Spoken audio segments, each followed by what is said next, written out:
Hello to my beautiful soul child. I'm back with another reading. I'm starting to remember to use my bell now. I like that bell. Anyways, this past week I got excited because I set up my altar. I've been setting my altar a while back, but I set up a specific altar this past week. So super excited about that. But as you all know, take what resonate, leave the rest behind. My readings are timeless. They'll find you at just the right moment. If you need real professional help, okay, from a psychologist, a psychiatrist, therapist of any sort, a doctor, you may want to get further help from them if you do not find your answers here. It's for entertainment purposes only, okay? I asked Spirit which decks to use. We got the Soul Tribe deck, which is mine. This is my deck that I created myself. It's got 52 scriptures. 52 scriptures based on my intuitive messages and what each suit and number mean to me. Okay, let's get right down to it. Spirit beings of the highest light, right there for highest, and let's get on with the overall energy for the collective. Okay, I'm only going to use one card because these cards are on sale. It says release unhelpful thought patterns and habits. At the bottom of the deck is a joker. Ask someone what they like prayer for and take a moment to pray for them, whether silently or aloud today. Spirit is telling me to tell you this. Ask someone what they like prayer for today. If you see that somebody may be going through it or has some concerns or may want to gossip in your ear, ask them, what would you like prayer for? And take a moment to pray for them, whether silently or aloud. This is the Five of Clubs. This is the Five of Clubs. It says release unhelpful thought patterns and habits. The scripture that's on here is Jonah 2:2. Jonah 2:2.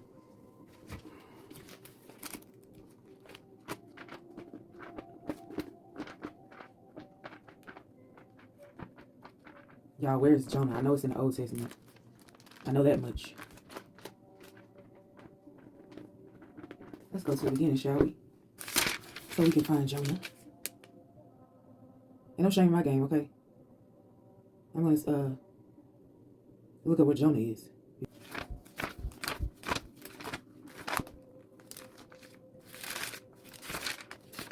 By the way, you can speed up these videos if need be. At the top right-hand corner, you go to settings and go to speed. If you would like to speed up these videos, if I'm not going fast enough for you guys. I know it's okay. Okay, there we go. I cried out to the Lord in my great trouble, and he answered me. I called to you from the land of the dead. This is Jonah's prayer. Let's find out who Jonah is real quick. Jonah wanted to quit before he even started. Nevertheless, God continued to call him even though he tried to run from God's will for his life. God gave Jonah the assignment to preach his love and forgiveness to the Ninevites, a people the Israelites hated. After trying to run from his God-given task, Jonah found himself stuck in the belly of a fish. With God's help, Jonah preached to his enemies. The Ninevites repented, but Jonah was disappointed that God relented from his anger and did not destroy him. God rebuked Jonah and expressed his desire for all people to come to know him. God has good things in store for you. Follow his plan and never give up. Thank you, Spirit. Okay. So we're going to move on to this deck. Spirit, what else can you tell us about releasing unhelpful thought patterns and habits? What else can you tell us about releasing unhelpful thought patterns and habits? Wow, okay. Queen of Pinnacles in reverse. Six of Swords in reverse. Knight of Wands. King of Wands in reverse. Seven of Pentacles in reverse. Foresight at the bottom of the deck. The signs I see here are Gemini, Virgo, Aquarius, Sagittarius, Aries, and Taurus.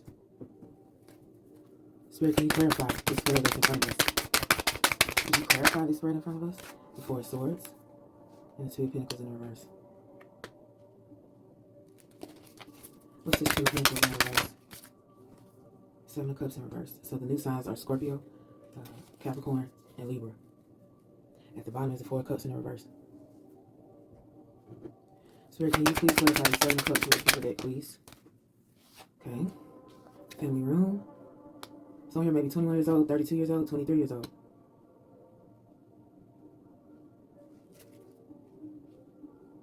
At the bottom of the deck is mature man. There is a light at the end of the tunnel. Let go of negativity and stress. Think positively, optimistic. You may be recovering or improving yourself. Letting go of insecurity and instability and fear. You may be labeled as lazy, but you're not. You're the complete opposite. There has been stagnation and unresolved issues and emotional baggage. Do not have fear of the unknown and do not cling to the past. There is a Knight of Wands coming towards you, someone who makes quick decisions, ambitious and generous. They like to negotiate and debate. They're competitive. Someone who loves a challenge. Be aware of the lies and prejudice around you, because it could cause anxiety and depression over again. And that's something that you're getting over. That's something that you're trying to let go of. So stay away from lies. Stay away from a liar. Spirit is asking you to rest as well. But let's dig a little bit deeper into this Four of Swords here.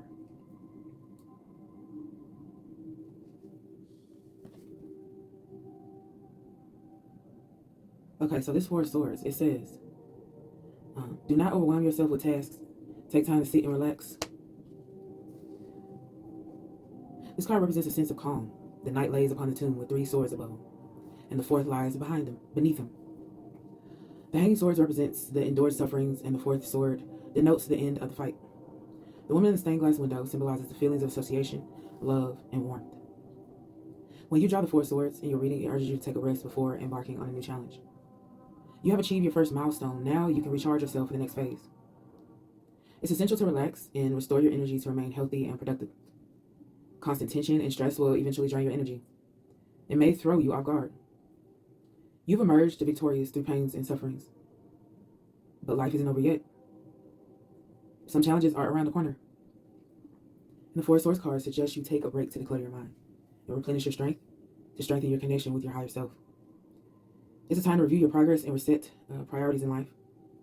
It's like conducting your post-execution review to see what you've achieved and what changes are required to accomplish the next targets. Taking a break is not only about relaxation, it is also about contemplation and reflection. To see what you have accomplished after every challenge and determine your future strategy. Okay, so let's move on to this 2 of Pinnacles and this 7 of Cups. The 2 of Pinnacles in reverse. It warns you of overly committing. You may have taken more responsibilities than you can handle. Others might not notice your struggle and stress, but stress may be knocking you down. To avoid further damage, accept this warning as a lesson to leave disorganization and indiscipline in life, and turning down every opportunity that does not align with your life purpose and goals. It's the time to reassess your schedule, reset your goals, and turn every ounce of your focus to stay committed to your goals. Remember, your attention will help you reach your ultimate targets. Look into the stone, red agate. Red agate, where Spirit is also saying carnelian.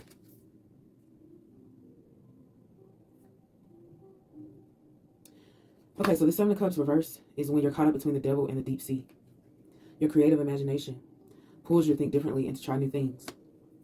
However, your rational mind demands you to rely on inner wisdom to decide the best for you. Do not run after many ideas. Pick the one and work on it dedicatedly for your real benefit. Do not doubt your abilities. Think positively. Make sure to review everything before executing your plans. Your optimism and innovation can bring you amazing results. Okay, let's look at family room and despair.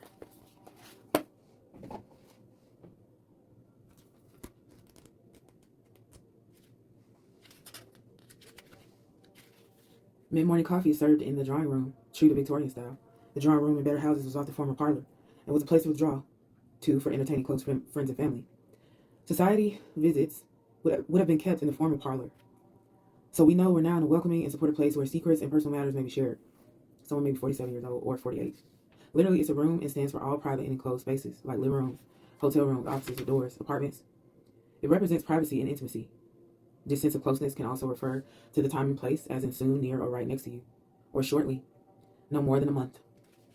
This card symbolizes your personal space, like your home, apartment, motel, or office. Close to the significator, it means other nearby cards are in the room. That is close, and events will come to pass very soon. The timing is very soon, but be sure to consider the context of the question. Traditionally, it means anywhere between 24 hours to 4 weeks.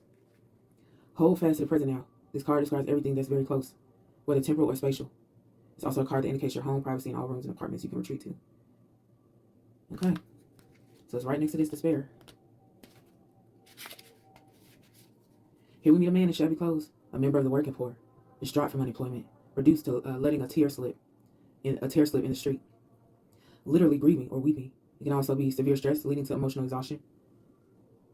This card is also commonly used for jealousy. Unfortunately, this is not a very promising card unless surrounding cards mitigate it. You may be tortured by worries and stress. Despair either describes a relationship that's characterized by trouble, or you suffer from a heavy workload or fear of job loss. This card always warns not to expect too much of ourselves and others. Despair brings grief, adversity, and obstacles. This card is brooding and worrying, frustration, headaches, fever, jealousy, or anger. But things will work out if positive cards are close. I'm just going to draw another card just because. Someone here is 64 or 65 years old. Spirit, can you clarify this despair?